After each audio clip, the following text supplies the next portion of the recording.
Hello friends, நம்ம favourite சீரியல்லாம் அடுத்து என்ன சுவாரஸ்யமாக நடக்குதுன்னு பார்க்குறீங்க.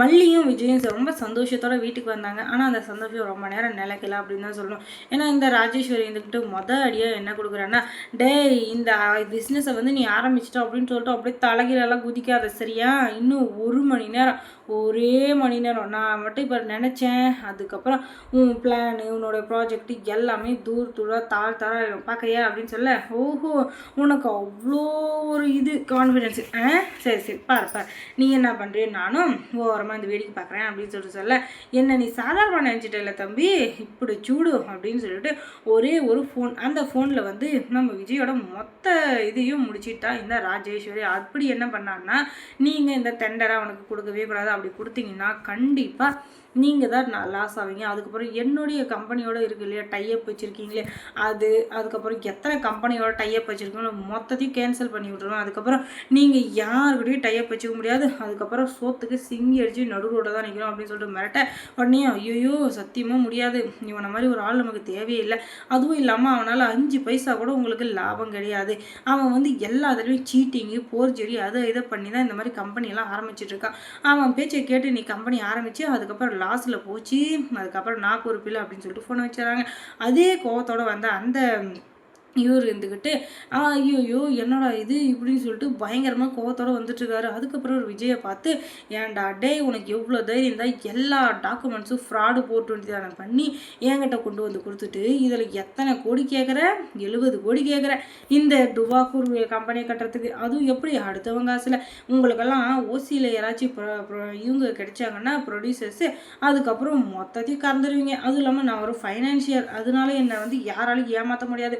நீ என்ன பிளானோட இங்கே இருக்க அப்படின்னு சொல்லிட்டு எனக்கு நல்லாவே தெரிஞ்சு போச்சு. இதுக்கு மேலே என்னை ஏமாத்துன்னு நினைக்காத, ஒழுங்கு மாதிரியே வெளியே போட அப்படின்னு சொல்லிட்டு கழுத்தை பிடிச்சி தண்ணி இழுத்துட்டு வந்து ரோட்டில் விட்டுட்டு, இதுக்கு மேலே என்னை ஏமாத்தணும்னு நினச்ச உன்னை போலீஸில் பிடிச்சி கொடுத்துருவேன் கிளம்புடா அப்படின்னு சொல்ல. ஐயோ சார் இத்தனை நாள் கழிச்சு இப்போ தான் எனக்கு ஒரு ஆப்பர்ச்சுனிட்டி கிடச்சிருக்கு. யாராச்சும் ஒருத்தர் சான்ஸ் கொடுத்தாதானே நான் சாதிக்க முடியும்.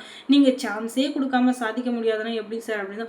ஆமாண்டா ஆமாம், உன்னோட டுபாக்கூர் கம்பெனி ஆரம்பிக்கிறதுக்கு நான் லட்சக்கணக்கில் கோடி கணக்கில் பணத்தை போட்டு அதுக்கப்புறம் வானத்தை பார்த்து விவசாயிங்கள்லாம் மலையை பார்த்து உட்காந்துருப்பாங்களே, அந்த மாதிரி மலையே வா வா அப்படின்னு சொல்லிட்டு நானும் உட்காந்துன்னு அதையே பார்த்துன்னுக்கிட்டோமா, ஒழுங்கு மாதிரியே வெளியே போய்டும் அப்படின்னு சொல்லிட்டு அதுக்கப்புறம் பயங்கரமாக தீட்டு விட்ருவார். அதுக்கப்புறம் வீட்டுக்கு வந்தால் நம்ம விஜய்னுக்கிட்டு, என்ன விஜய் நான் சொன்னேன்ல அப்போவே, இன்னும் 1 மணி நேரத்தில் உன்னோட பிஸ்னஸ் எல்லாம் பறக்க போகுதுன்ட்டு பறந்துடுச்சா, எனக்கு தெரியும். ஏன்னா நீ அப்போவே ரொம்ப சந்தோஷத்தோடு போன இல்லையா, நீ வந்த வேகத்துக்கு அப்படியே ஆட்டுக்கறி மாட்டுக்கறி அப்படின்னு சொல்லிட்டு அப்படியே இந்த உலகத்தில் இருக்கிற எல்லாத்தையும் தூக்கிட்டு வருவான்னு பார்த்தேன். ஆனால் கடைசியில் இப்படி ஆகி போச்சு, என்னடா இது அப்படின்னு சொல்லிட்டு இவன் வந்து வெறுப்பேற்றிட்டு இருக்கேன்.